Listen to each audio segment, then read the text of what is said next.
د عافیه صدیقي د 88 کالو د زنداني کېدو حکم تر شا پټ حقیقت.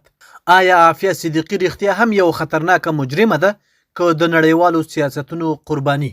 سلام، ستړي مشئ. په سر کې یادونه کوو که مو چینل نوي سبسکرایب کړئ د تازه او مهمو خبرونو لپاره افغان پلس چینل در سره سبسکرایب کړئ. عافیه صدیقي یو پاکستانی ساينس پوهه په اعصابو ساينس کې لوړې زده کړې کړې وې او د امریکا له یو معتبر پوهنتون څخه د دوکتورا سند ترلاسه کړی و. د عافیه صدیقي وکیل ویلي دي چې راپورونه ښیي د پاکستان پوځ د هغې د سپارلو په بدل کې د امریکا له استخباراتو CIA څخه $55,000 ترلاسه کړي دي. د راپورونو له مخې سمیت په ټولنیزه شبکه ایکس کې د یو کارکونکي په ځواب کې لیکلي د موجوده راپورونو له مخې CIA په بدل کې $55,000 د پاکستان پوځ ته ورکړي دي. هغه دا عمل د پاکستان د پوځ لپاره شرمونکی بللی او زیاته کړې ده چې له همدې عمله عافیه صدیقي شکنجه شوي، له خپلو اولادونو سره پرې ظلم شوی او حتی د هغې کوچني ماشوم خپل ژوند له لاسه ورکړی دی. د عافیه صدیقي وکیلانو په وینا عافیه له پاکستانه نیول شوي او کلونه یې په نامعلومو زندانونو کې تیر کړي دي چې پکې د بګرام زندان هم شامل دی. دوی ادعا کوي چې هغه له سختو شکنجو، انفرادي بند او غیر انساني چلند سره مخ شوي.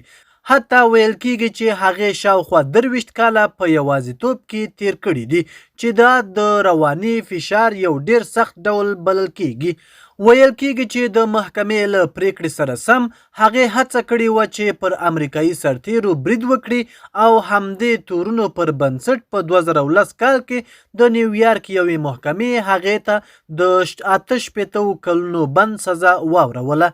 د دې ټولو ترڅنګ د عافیه صدیقي قضیه یوازې حقوقي موضوع نه ده بلکې یو سیاسي او انساني مسله هم ګرځېدلې ده. په پاکستان او ځینو نورو هیوادونو کې زرګونه خلک د هغې د ازادۍ غوښتنه کوي او باور لري چې هغې ته عادلانه محاکمه نه ده ورکړل شوې. بل لور ته امریکایي چارواکي ټینګار کوي چې محکمه عادلانه وه او پریکړه د شواهدو پر بنسټ شوې ده. په وروستیو کلونو کې د هغې د روغتیا او د زندان د شرایطو په اړه اندېښنې زیاتې شوې دي.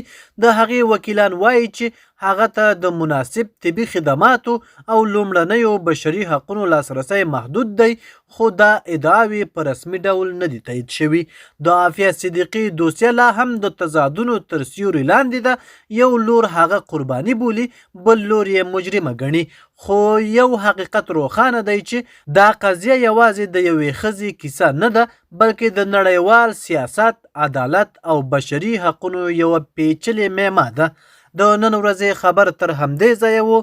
د نورو تازه او مهمو خبرونو لپاره افغان پلس چینل در سره سبسکرایب کړئ او خپل نظریات مو را سره په کومنټ کې شریک کړئ. تر بیا ښه وخت.